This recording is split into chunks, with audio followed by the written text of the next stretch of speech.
Et on se rapproche fébrilement de Matan Torah. C'est-à-dire, la semaine prochaine, lundi soir, ça va être le jour du don de la Torah. Quelle est la différence, à celle qui sait, entre le calendrier juif et le calendrier goy? La lune. Hein? La lune. C'est ça. C'est pas ça la différence. Vous croyez que vous êtes ici avec des questions de petits? La différence, c'est que eux, ils continuent. 2023, 2024, 2025. Nous, quand elle vient une fête, c'est la même fête qui revient. Ça veut dire, depuis que Dieu a donné les fêtes, on ne fait que tourner sur les mêmes points. Comme ça, il dit le Rav Dessler au nom du Maharal. C'est-à-dire, à Matan Torah, nous revenons au premier Matan Torah. On ne fait que tourner. Quand il viendra le Mashiach, notre calendrier va changer. Pour le moment, nous revenons à la même date de Pessah, à la même date, on fait un cercle.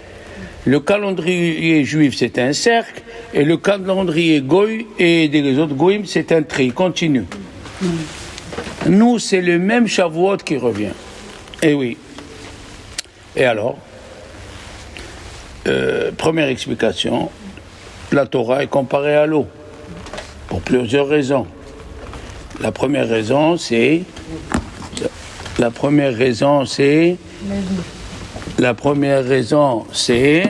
que la Torah est comparée à l'eau. Alors, si tu viens avec un verre d'eau, on te remplit un verre d'eau.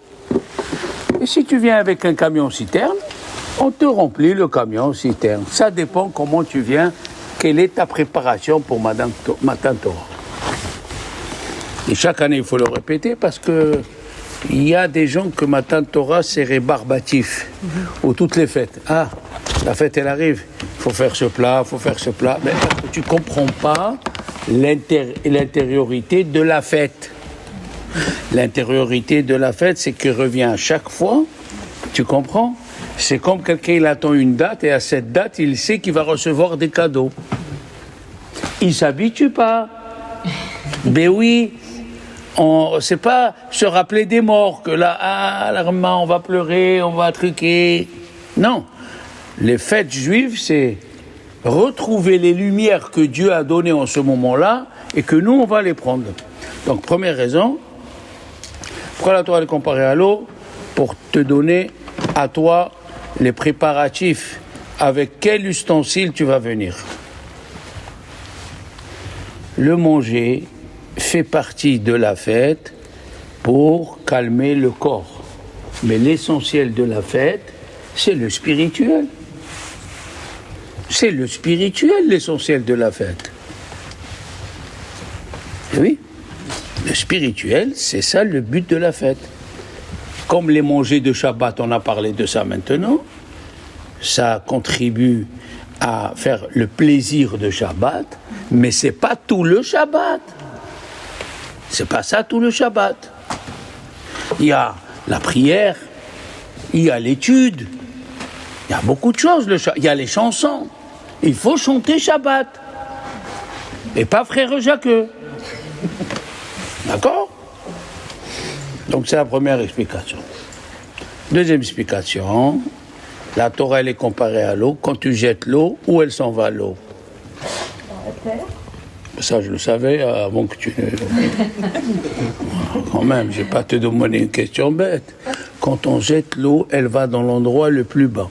On n'a jamais trouvé de l'eau qui remonte. Shavuot, on n'a jamais trouvé de l'eau qui remonte. La Torah ne va qu'à celui qui est modeste, ou celle qui est modeste. D'accord? La Torah ne va qu'à celui... Je dis les mots du Midrash... La Torah ne va qu'à celui qu'on écrase. C'est difficile, hein? Parce que sans considération, on vaut rien, hein? Quand même, on se regarde une fois par jour dans la glace, hein? C'est pas pour que on reste froid, la glace, hein? Mais c'est pour voir C'est une mitzvah. Il a dit, c'est une mitzvah d'aller se laver la figure le matin. C'est une mitzvah de s'occuper du corps que Dieu t'a donné. Alors il y a les hindous là-bas au Tibet, ils disent le corps c'est rien, c'est pas ça du tout la Torah. La Torah, c'est il faut que tu prennes conscience du corps que Dieu t'a donné. D'accord? Ezrat Hashem. Tu dois prendre conscience. C'est une mitzvah de se laver le matin la figure. Seulement toi, tu ne penses pas à ça. Toi, tu penses à l'hygiène. C'est ça le problème. Il faut mélanger le spirituel dans le matériel. Donc, la Torah ne va qu'à celui qui est modeste. Il y a écrit Moshe Kibel Torah mi Sinaï. Il a reçu la Torah de Sinaï. C'est la montagne qui lui a parlé. Non. Il était sur le mont Sinaï. Il dit non. Moshe, il a reçu la Torah de Sinaï. Comme Sinaï, c'est la plus petite des montagnes où Dieu s'est apparu, hein, Hana, alors Moshe Rabbeinu était le plus grand des modestes. On va le voir dans les parachutes qui viennent. Les Juifs étaient contre lui quand ils ne le comprenaient pas. Ils l'aimaient. Mais qu'est-ce qu'il veut? Qu'est-ce qu'il dit? Comme ça. On aime critiquer les rabbins. C'est comme ça. Ça fait partie du judaïsme. Pourquoi il a dit ça? Il a parlé pour moi? Comme ça. Alors, Moshe Rabbeinu, il était modeste. Les Juifs ne l'aimaient pas. Le Sanhédrin, pareil. Eldad ou Medad disait, Moshe, il va mourir. Et c'est Yeshua qui va faire entrer. Ah bon. Peut-être il reste quelque chose de la famille. Ah, même Myriam, elle a parlé de lui. Donc il n'avait pas ni l'amour du peuple, ni l'amour du Sanhédrin, ni l'amour de sa famille. Et il est resté Moshe. C'est pas facile. Quand tu commences à rentrer dans la Torah, ça va vous arriver. Il va falloir choisir. Hein? Ta tante, ta cousine, quoi, tu veux devenir juif? Allez, va, laisse-moi tranquille, elle te fréquente plus, même pas un téléphone. Alors, qu'est-ce qu'on fait? Hein? Qu'est-ce qu'on fait? Ton père, tu veux devenir juif? Ne mets plus les pieds ici. Je veux plus savoir qui tu es. Et tout le monde s'éloigne. Et tu dois rester dur comme un roc, Hana. C'est pas facile. C'est pas facile du tout. Alors vous croyez que vous, hein, que vous allez devenir juif et tout le monde se sépare de vous. Ben moi je vais vous dire de moi aussi. Moi quand j'ai décidé de rentrer et d'étudier la Torah, ma famille m'a dit, mais on n'a rien à voir avec ce que tu fais.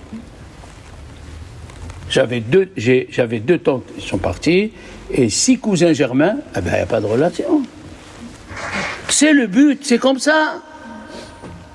Pourquoi on l'appelle Abraham Ha'ivri? C'est quoi Ha'ivri? C'est quoi Ha'ivri? Celui d'en face. Ha'ivri, ça veut dire... Qu'est-ce que vous dites, vous, madame? Celui d'en face. Ah, là, vous avez bien parlé. Ça, c'est... Hein? Et ça, c'est le... Ah, ben voilà. Ça, il faut le répéter. J'ai dit à tout le monde au moins 4 fois. Joyeux anniversaire. Ah, c'est gentil. Merci, Carole. Oui. Alors, encore une fois, le but du judaïsme, c'est le spirituel. Tout ce qui est à côté, c'est pour... Tu comprends? Tu achètes une belle robe chez Bale, chez Tarajarman. C'est bien. Mais c'est pas ça le but. Tu le vois bien, les couples qui n'ont pas de Torah, qu'est-ce qui reste? Il n'y a rien. Le mariage, c'est pour amener des enfants qui sanctifient le nom de Dieu.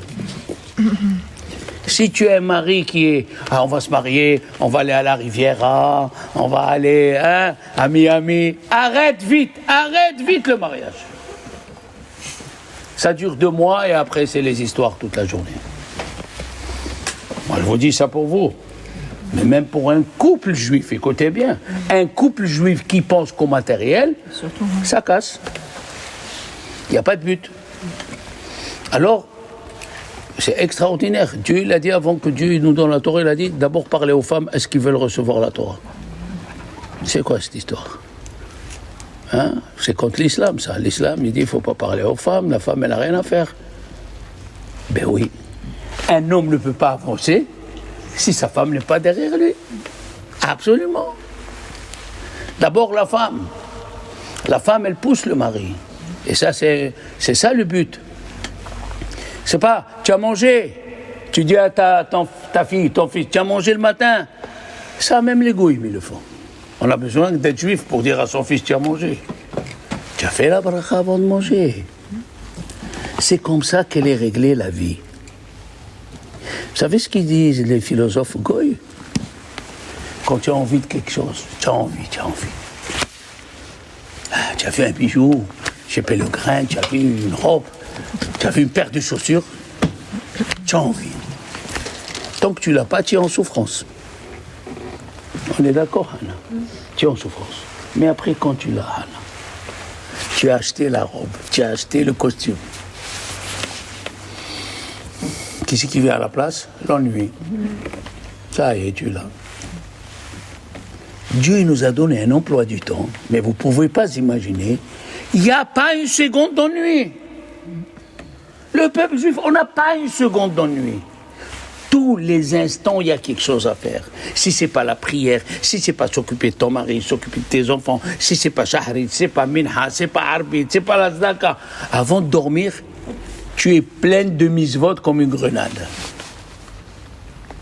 Vous avez compris? Ça d'abord, c'est la base du judaïsme. La base du judaïsme, c'est d'abord le spirituel. Le matériel, le bon Dieu t'a donné une villa, pourquoi faire? T'as donné une villa. Combien d'égoïmes ils ont des villas? Tu veux faire la souka, inviter les gens qui n'ont pas. Tu as planté 2 arbres fruitiers. Venez les petits enfants, voilà la pomme, voilà. Pourquoi faire? Pour faire Birkat Hailanot. Pour faire la bracha des arbres. Une fois par an, Hana. Tu as trouvé un puits dans ta propriété. Hein? Arav est venu, il m'a dit, j'ai acheté une propriété au dehors de Marseille. J'ai trouvé un puits. Il dit, à quoi il sert le puits? Il me dit, j'ai pas pensé. Tu sais à quoi il sert? Une fois par an, à Rosh Hashanah, on fait le tashlir. Tu invites les gens. Chaque chose que tu fais matériellement doit servir spirituellement. Et si tu as compris ça, tu as tout compris. Maintenant, on va parler, bien sûr, du don de la Torah dans 10 jours. Je vous ai dit, on veille pour montrer à Dieu et demander pardon sur tous les moments qu'on pouvait étudier et on n'a pas étudié. Le Gaon de Vina, il faisait Teshuvah la veille de Kippour pour les 10 minutes qu'il n'a pas étudié dans l'année. J'ai dit dans le cours, pour ceux qui ont écouté, c'est pas tout le monde qui écoute, qu'à Shavuot, on est jugé sur les fruits. Quels fruits? C'est pour ça qu'on lit les malédictions de la paracha de Bechukotai.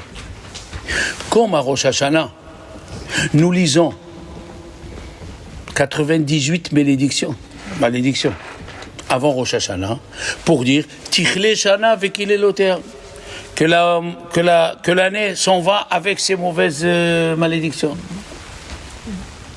Après on arrête et on dit Atem Nitzavim. Atem Nitzavim Ayom, pour reposer, pour pas coller les malédictions à Rosh Hashanah. Ici aussi, nous avons lu ce Shabbat, les malédictions. Pourquoi? Parce qu'on va être jugé sur les fruits à Shavuot. On arrête avec Bechukotai, on dit Bamidbar. Et les grands rabbins, ils ont posé la question en Carole. Alors pourquoi on ne lit pas des malédictions avant Pessah? À Pessah, on est jugé. À Pessah, on est jugé sur le blé. D'ailleurs, il y a la coutume des Marocains qui font, et des Juifs d'Algérie aussi, qui font la mimouna, ils mettent des herbes. Pourquoi? Parce qu'on est jugé sur l'herbe. Oui, vous savez pas, vous venez pas aux courses, pas mes affaires. Hein? On met les herbes parce qu'on est jugé sur les herbes. Alors pourquoi on ne lit pas les malédictions avant?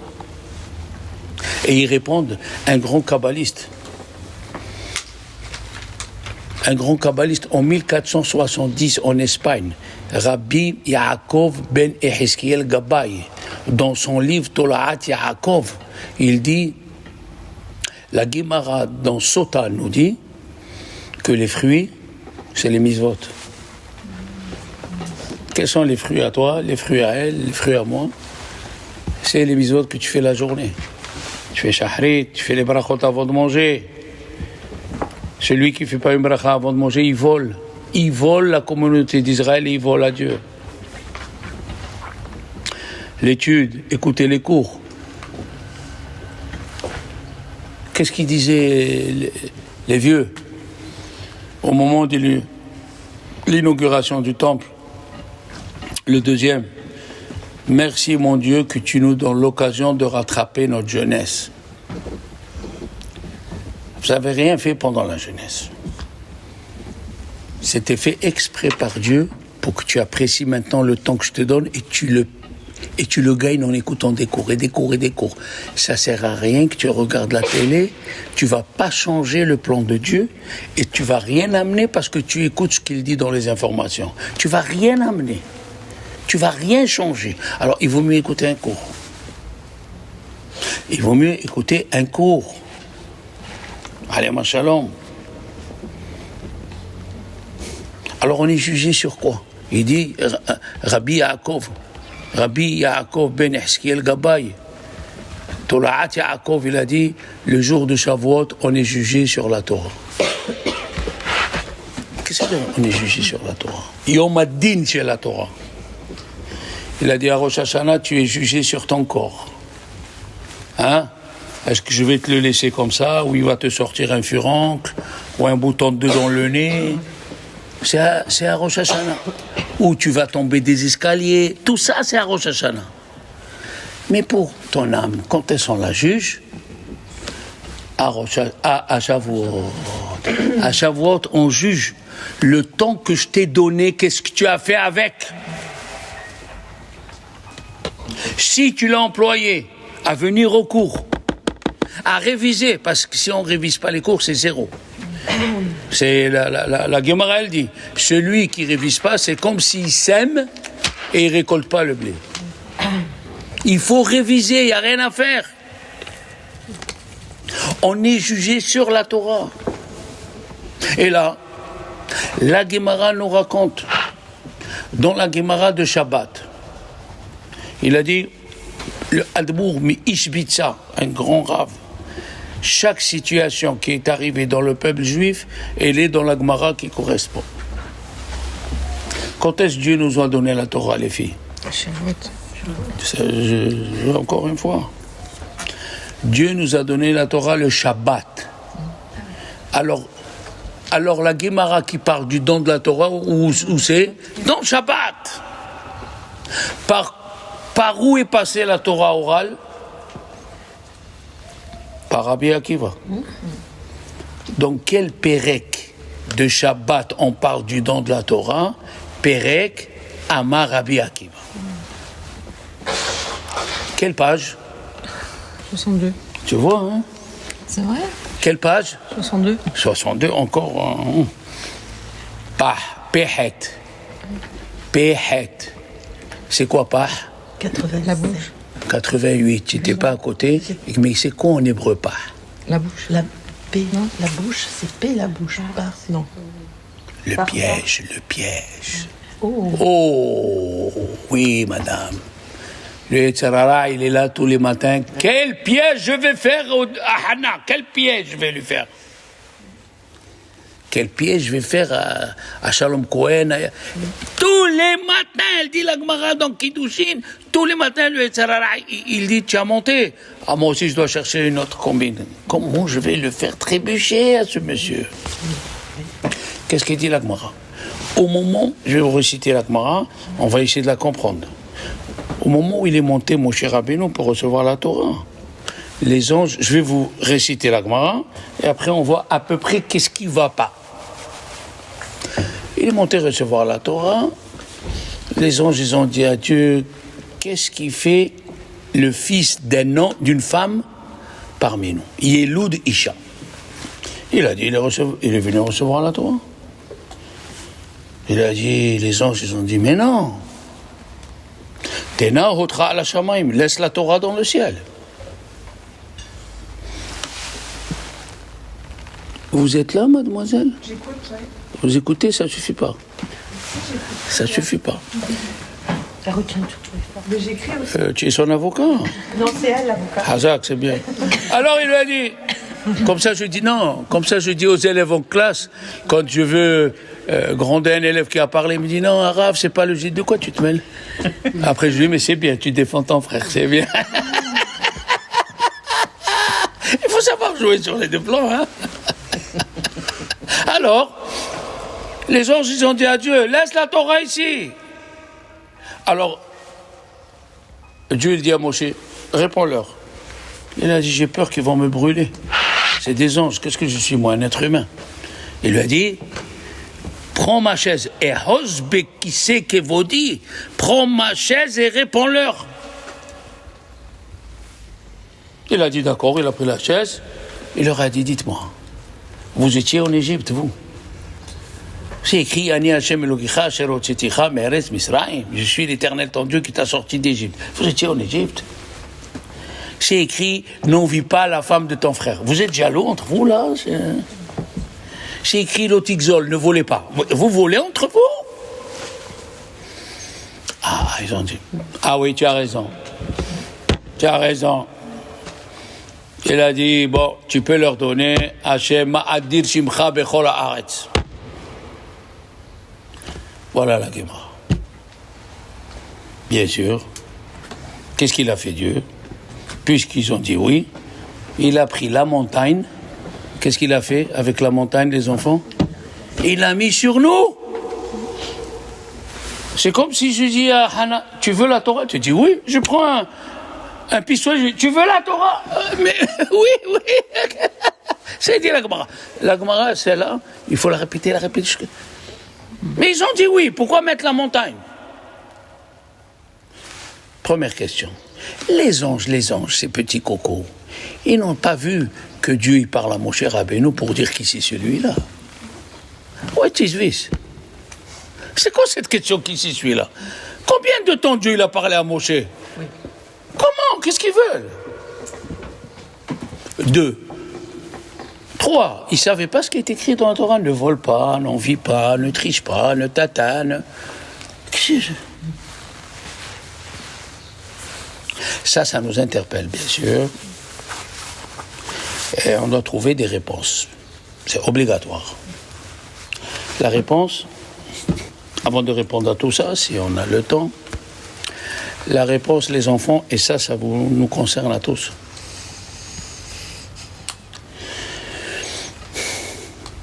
Quelle clé je vais employer pour ouvrir? Nous allons lire la paracha de Bamidbar qui vient. La paracha qui vient, c'est Bamidbar. Et toujours, il dit le Shulchan Aruch, toujours Bamidbar, elle est avant Shavuot.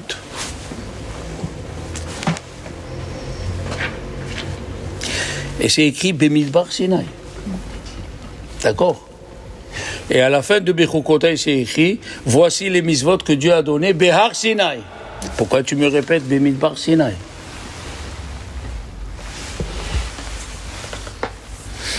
Sur chaque question, il faut 1 heure de cours. Mais je vais essayer de... Hein? Condensé. Oui, puisque vous employez la tomate. Ah, écoutez bien. Dans la paracha de Bamidbar, on recompte les enfants d'Israël et on nous dit que Dieu, il compte les enfants d'Israël tous les jours. Il nous a compté après la faute du veau d'or, hein? Dans la paracha de Shemot. Pourquoi il nous recompte ici? Rabbi Moshe Bar Nachman, il donne une réponse fantastique. Il a dit tout le monde passait devant Moshe et Aaron et se faisait bénir. Très important, la Birkat Kohanim. Très important. J'ai dit dans le cours, il y a 60 mots dans les bénédictions de Imbechukotai jusqu'à Komimiut. Il y a 60 mots par rapport aux 60 lettres de Birkat Kohanim. Pourquoi il nous compte? Le Midrash dans Tehilim, on a le Midrash sur le Tehilim. Il dit que Dieu ne pouvait pas donner la Torah s'il n'y avait pas les 600 000 juifs. S'il manquait un juif, maintenant dans les juifs, on est d'accord? Il y a des juifs extraordinaires, il y a des juifs moyens, il y a des juifs, ils sont là parce qu'ils sont juifs, quoi. Il y a des gens, ils viennent à la prière, comme dans la synagogue. Il y a des gens, dès qu'ils rentrent, ils prient, ils n'ont pas le temps de parler. Il y a des gens, ils se concentrent dans la Hamida, après, ça relâche. Et il y a des gens, ils sont là, parce qu'ils sont là. Ils sont là, la prière, elle passe, là-bas. Et pourtant, Dieu, il dit, je ne donnerai pas la Torah s'il manque un juif. On est tous reliés à un nom du Sefer Torah de Dieu. Ça veut dire, on est important. Et là, dans la paracha de Bamidbar, qu'est-ce qu'il y a écrit? Que les Juifs, ils ont vu au moment de Matan Torah, parce que qu'est-ce qu'il y a écrit après la paracha de Bamidbar? La paracha des drapeaux. Vous êtes au courant de la paracha des drapeaux? Non. Oui, chaque tribu a un drapeau. Mais bien sûr, parlez-y, allez-y. Ouais. Chaque tribu a un drapeau qui correspond à l'essence de la tribu. Oui. Il avait la couleur de la tribu, l'animal qui représentait la tribu Et la pierre. et la pierre. Mais je vais vous ajouter encore un meilleur détail. Comment ça se fait que Dieu nous a dit de prendre des drapeaux? Aujourd'hui, quel est le pays qui n'a pas de drapeau? Depuis qu'on a parlé des drapeaux, il y a même en Italie une ville qui s'appelle Sienne, et une fois par an, ils font, vous n'êtes pas au courant, ils font le concours des drapeaux. Ils jettent en l'air, ils descendent plusieurs sortes de drapeaux. C'est quoi un drapeau? A priori, c'est une présence. Comme la France, quand elle est là-bas, dans des îles que tu ne connais même pas leur nom, il y a le drapeau de la France, pour dire c'est à nous. On est d'accord?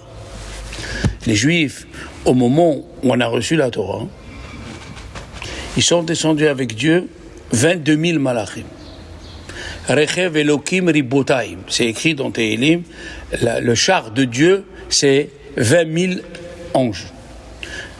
Et Ribotaim. Et qui représentait ces 20 000 anges en bas? C'est les Lévim. On était 22 300 Lévim. Donc en haut, il y avait les anges, et en haut, comme elle a dit madame, c'était divisé en 4 avec les drapeaux. Mais le Midrash, il nous dit une chose extraordinaire. Chaque ange avait un petit drapeau. Chaque ange, il avait un petit drapeau. C'est quoi un drapeau? Alors, quand les Juifs, ils ont voulu recevoir la Torah, les anges, ils ont dit à Dieu, Ma Adam qui tifkedenu, ou Ben Adam qui tiskerenu. Pourquoi tu veux donner la Torah? Ma Adam qui tifkedenu. Pourquoi tu veux donner la Torah pour le donner aux êtres humains? Ou Ben Adam, et à l'être humain, tiskerenu, tu vas te rappeler de lui. Ça, c'est l'explication qui est dans les livres en français. Mais elle est fausse. Eh ouais. Ma Ben Adam qui tifkedenu. Tifkedenu, c'est un secrétaire. Comment on dit en hébreu secrétaire, Madame Carole? Pekida. Pekida. Pourquoi on l'appelle la secrétaire Pekida? Parce qu'on lui donne Pekida, on lui donne un ordre. Donc la secrétaire, elle reçoit des ordres et elle les fait. Sous-entendu, quelque chose de plus fort. Pourquoi tu veux donner une part à la création du monde aux Juifs? Les anges y savaient. Les anges y savaient qu'est-ce qui est écrit, ne vole pas, ne tue pas, nanana, nanana. Et ils voulaient que Dieu donne la Torah aux Juifs dans l'heure. Mais pourquoi ils vont prendre part à exécuter le plan de Dieu. Quand chacun il a un drapeau, ça veut dire chacun il a une mission dans ce monde. Hannah elle a une mission, Corinne elle a une mission, Carole elle a une mission. Chacun il a une mission dans ce monde et on lui dit pas la mission. Pourquoi? Il y aura plus de récompense. Faut que tu saches pas pour que tu continues, tu tiens à cette mission-là et tu lâches pas. C'est ça l'explication. Les anges, ils ont dit à Dieu, laisse le secret de la Torah, Hod, Tena, Hotra, Bacham, laisse le secret là-haut. Et dans l'heure, les petites explications, dans l'heure. Il a dit, Dieu, pourquoi vous voulez pas?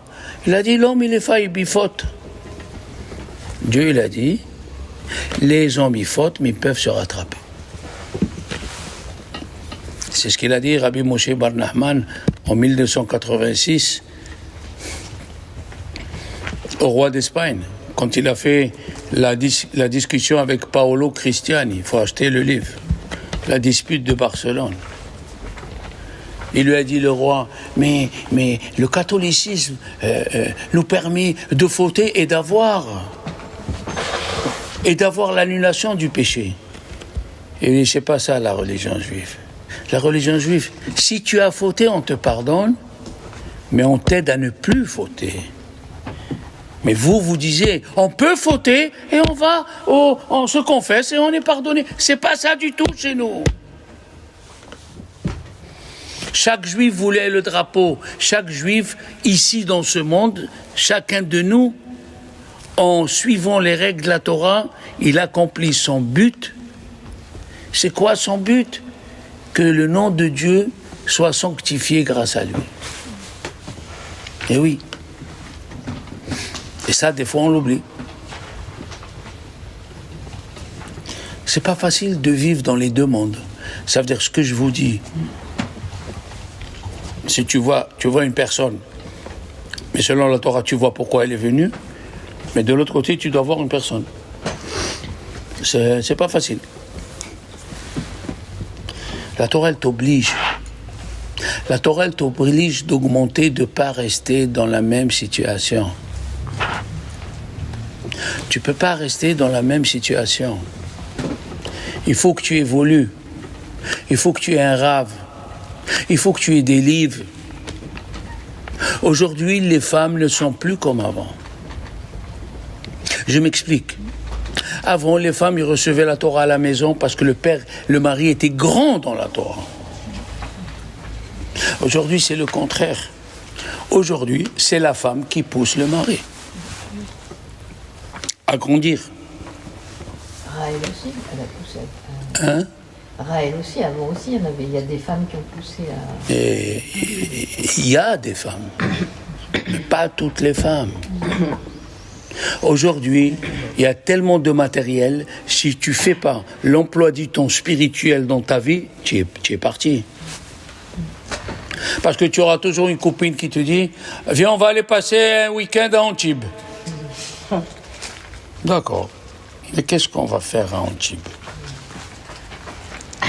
Vous avez compris? Les Américains, ils appellent ça « good time ». Vous connaissez pas ce mot? Good time.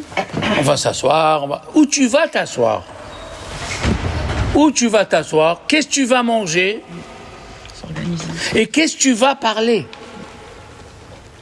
Je vous prends en exemple ici. Il y a des gens, vous invitez Shabbat, très bien. Ils s'en vont à 4 heures de l'après-midi. Ils restent de midi à 4 heures. C'est quoi leur discussion? Je veux savoir. Ils parlent de quoi? Vide. Tu as vu Macron, tu as vu... Est-ce qu'en parlant de ce que tu viens de dire, la situation va changer, tout ça? Tu perds ton temps. Si Rabbi Akiva perdait son temps aux informations et ce qui se disait, il ne serait pas devenu Rabbi Akiva. J'ai raconté hier aux élèves 2 histoires, Rabbi Shimon Bar Yochai et Rabbi Akiva. Rabbi Akiva, dans le Perek Bet de Masechet Semachot. Il y a des petites Masertot, des petits traités.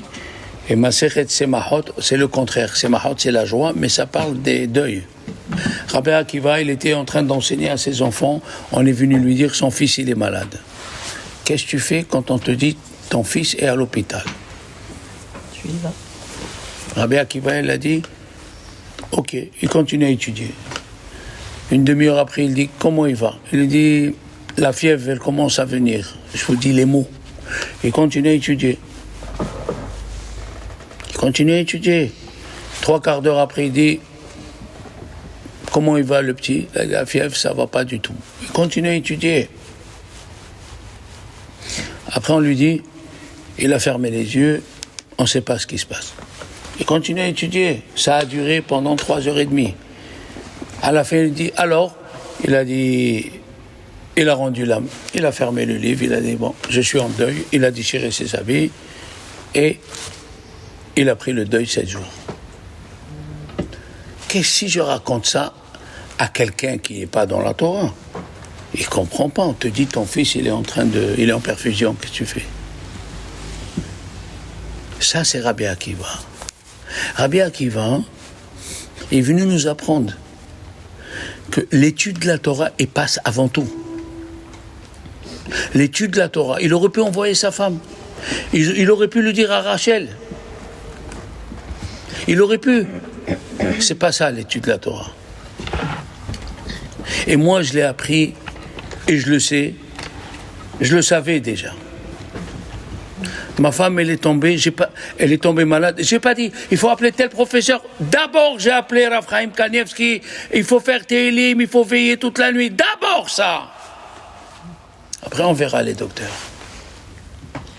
Rabbi Shimon Bar Yochai est parti voir un juif malade. C'est une mitzvah, non? Et alors il dit comment ça va et tout. Il lui a dit j'ai mal. Il lui a dit ça va aller. Il lui a dit quel ça va aller, que Dieu il te maudisse. Le malade, il a dit ça à Rabbi Shimon Bar Yochai. Qu'est-ce qu'il a dit Rabbi Shimon Bar Yochai? Tu as raison, j'ai laissé de l'étude de la Torah pour venir te rendre visite.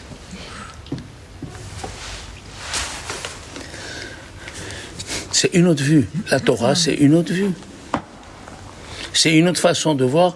La Torah, ce n'est pas logique du tout. Il y a des choses logiques, c'est sûr, que tu dois apprendre. Même tu vois un chat qui souffre, tu dois t'arrêter et voir qu'est-ce qu'il a. Il y a 10 jours, un juif, un businessman religieux, il sortait de Jérusalem, Bnei Brak, Jérusalem. Au milieu de la route, il reçoit un pavé, une pierre, pof, il s'arrête. C'est un Palestinien, par un pont. C'est ce qu'ils font. Il sort et trouve un petit de 7 ans. C'est toi qui m'as jeté la pierre? Il lui a dit oui. Il lui a dit pourquoi tu me l'as jeté à moi et pas aux autres? Il a dit les autres, j'ai fait la main comme ça, personne ne s'arrête. J'ai pris la pierre, toi tu es le premier qui est passé, je l'ai jeté. Pourquoi tu me l'as jeté? Il a dit mon frère, il est tombé et j'arrive pas à le ramasser. Ton frère, il est tombé. Alors avec les nerfs, viens, ramène-moi chez ton frère. Il l'a amené, c'était qui son frère? C'était un jeune homme de 18 ans, paralysé, qui est tombé de sa chaise. Il s'est mis à pleurer, le monsieur. Il l'a relevé, il l'a nettoyé, il lui a donné de l'eau, il l'a amené jusqu'au village. Il a fait un éder, ce monsieur, il a fait un vœu. Je fais un vœu de ne plus réparer ma voiture. Pour me rappeler, il n'y a pas que moi dans la vie.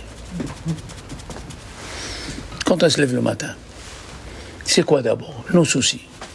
Mon fils, ma fille, mon mari, je dois appeler, et là, et là.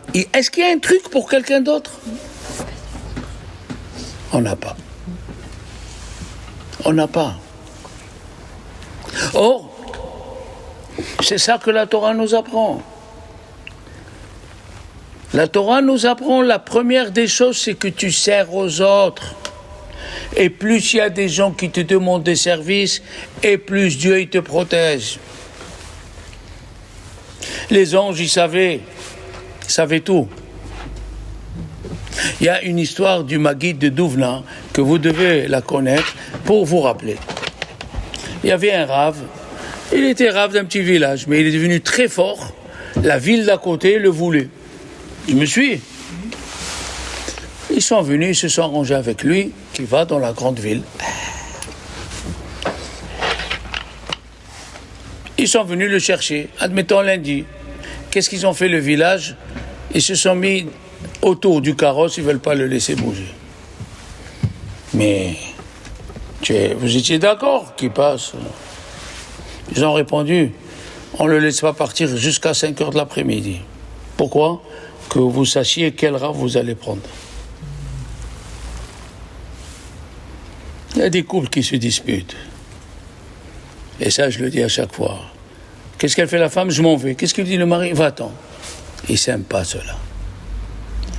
Qu'est-ce qu'il doit faire le mari? Il va devant la porte. Tu ne sors pas.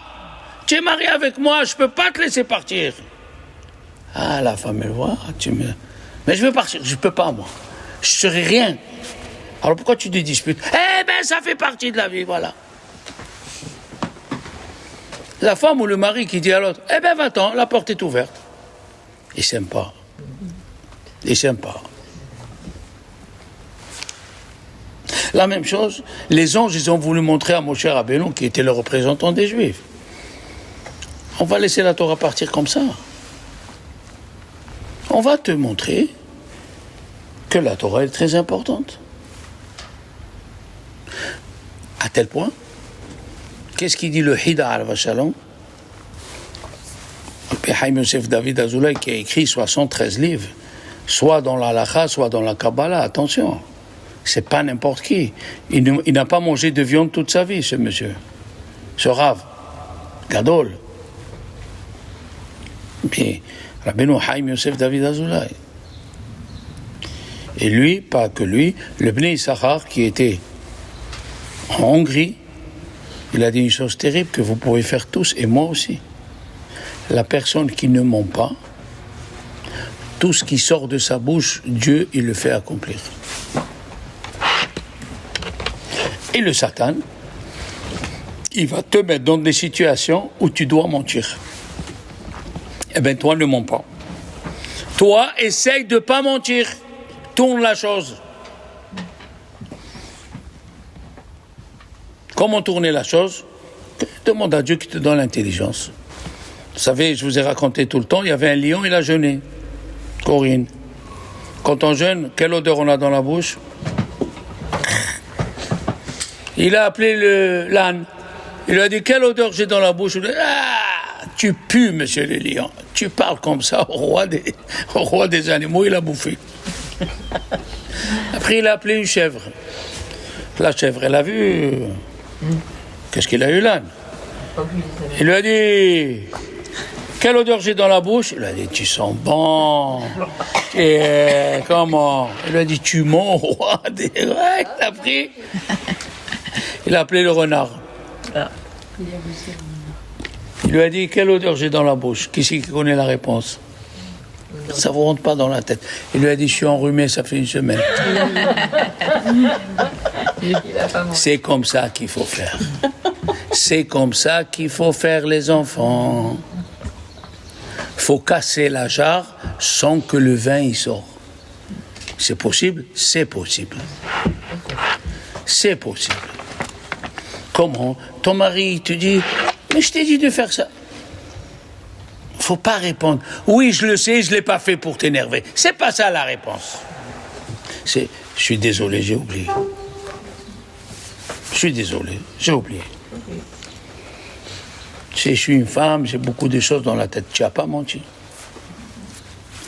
Celui qui ne ment pas, Chana, ce qui sort de ta bouche, il s'accomplit. Si tu fais attention à ça, 6 mois, je viens te voir, tu me donnes le numéro de l'auto. Oui, la Torah, elle a une force. Et la paracha de la semaine, c'est pour venir dire à chacun de vous et de nous qu'on n'est pas n'importe qui. Le bon Dieu, tous les matins, il nous compte. Et le Ramban, il dit, à chacun, ils ont prononcé son nom. Sarah, Cohen Sion, je te bénis. Le jour de Matam Torah. le jour de Matan Torah. Chacun, il est béni par Dieu et par les anges. Et chacun, il a un drapeau. Quel est son but dans ce monde? La meilleure solution, c'est de déborder sur les autres. Faire du bien autour de toi. Comme j'ai dit dans le Zohar de Parashat Acharemot, rappelle-moi ton nom. Valérie, on a 3 noms. Un nom qu'on nous donne à la naissance. Un nom qu'on se fait. Et un nom que les gens nous donnent. Et c'est celui-là qui reste. Qu'est-ce que les gens ils pensent de toi? Comme ça il dit le Zohar. Dieu, quand quelqu'un il meurt, il envoie 2 anges et il leur dit « Dites-moi ce qu'ils pensent de lui ».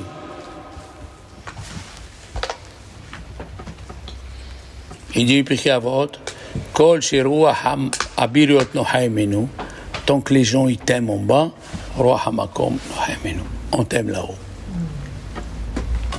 Si les gens en bas ils t'aiment, qu'est-ce qu'il y a écrit dans la paracha? Venatati shalom ba'aretz. Je mettrai la paix. Qu'est-ce qu'il dit Rashi? Tu peux tout avoir, si tu n'as pas la paix, tu n'as rien. Birkat Kohanim, avec quoi il se finit? Shalom. Shalom. Avec quoi on finit la Hamida? Oh, c'est shalom. Comment elle s'appelle la Torah? Hashem oz le'amo iten, Hashem yebarech et amo shalom.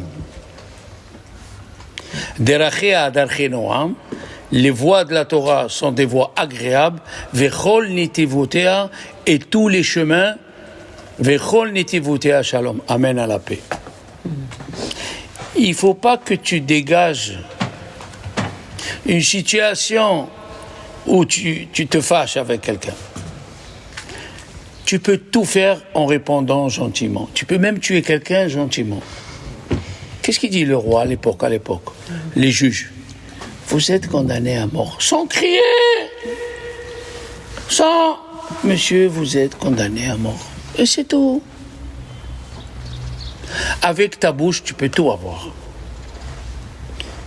Tu peux dire, s'il te plaît, ça me ferait plaisir si tu fais ça. Toi, tu crois que c'est une bassesse d'aller lui demander. C'est pas une bassesse.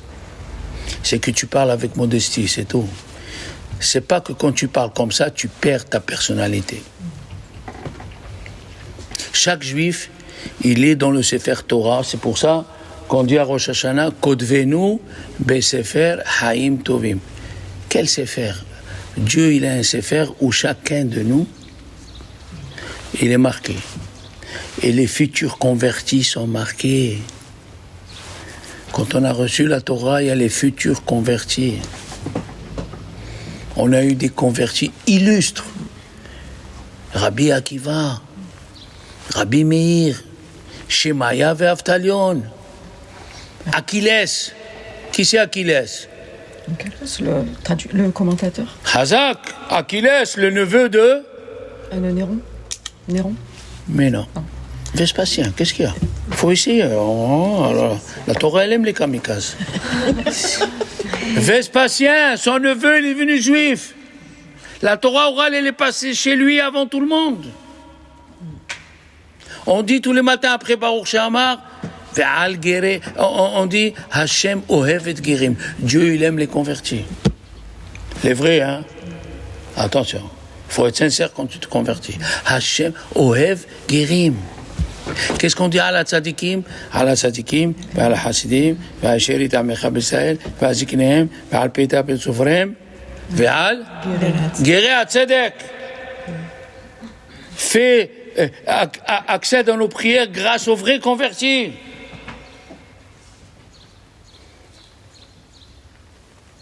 Quelle est l'histoire connue à Shavuot? Ruth. Tu vas essayer. À Shavuot, il y a une histoire qui s'est passée en 1730. Le converti Potocki. Qui c'est Potocki? Au temps du grand de Vilna, il y avait l'archevêque de Vilna. Il a eu un enfant, Potocki, Avraham Potocki. Il s'est converti dans le Beddin du Grand de Vénin. Pas n'importe qui, ma fille. Il lui a dit, faut que tu te sauves, tu restes pas ici. Ils vont t'attraper, ils vont te parler. Il est parti à Paris. Après 10 ans, il avait envie de revoir ses rabbanim, tu sais. Quand tu t'attaches à un rave, il t'a fait élever, il t'a fait monter, tu t'attaches à lui, tu as envie de le revoir. Il est revenu. Il est rentré dans une auberge, il a pris une Gemara. Il y avait les enfants qui ont fait du bruit.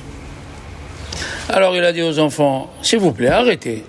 Il leur a dit, tu vas pas nous casser, on sait qui tu es Pototski, toi. Et il y avait des soldats qui passaient, ils l'ont attrapé. Ils l'ont amené chez le père.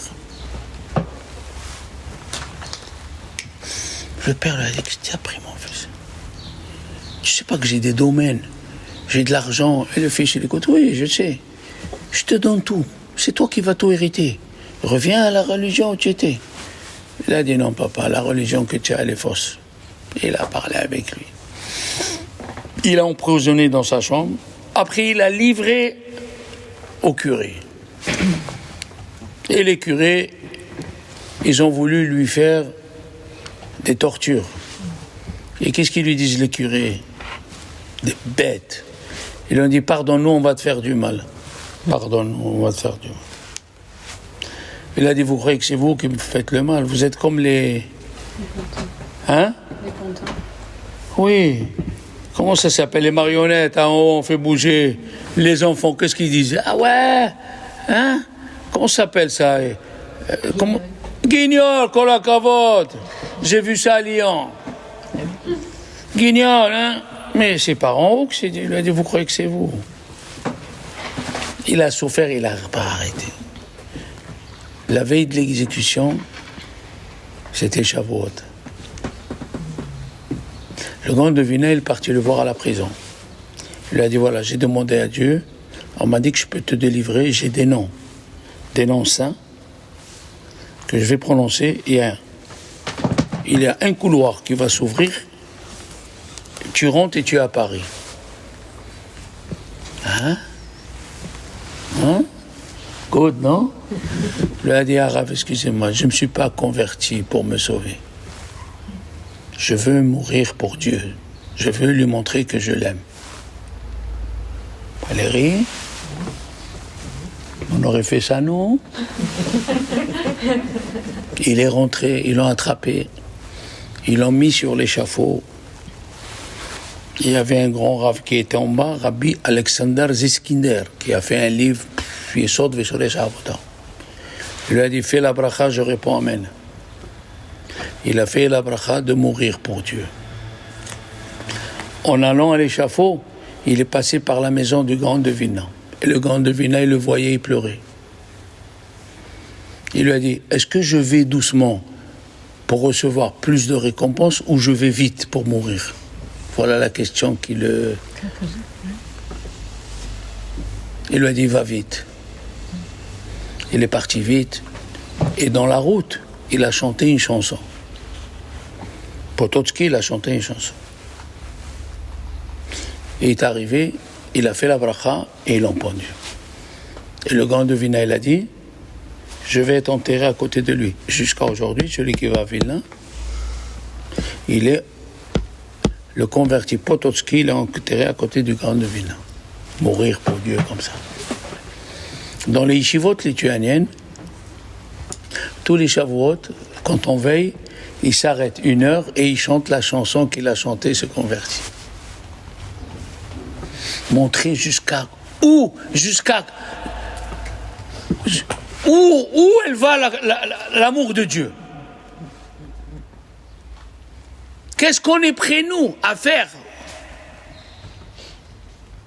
Et ça, c'est extraordinaire. Il est mort à Shavuot. Se rappeler qu'il faut être prêt à tous les sacrifices.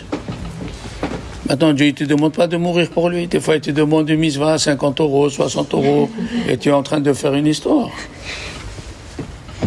Tu es en train de faire quoi? Alors, j'espère, si Dieu veut, que vous passerez un bon Shavuot. Hein? Que vous veillez la nuit, vous étudiez, vous allumez les bougies. Le vendredi, c'est Rosh Chodesh, Sivan. Il y a une prière par le Shlach Kadosh pour prier que ses enfants ils sortent dans la Torah. N'oubliez pas, regardez ou dans Torah Box ou dans mon site. Hein? Et sachez que vous êtes la base de la Torah, c'est les femmes.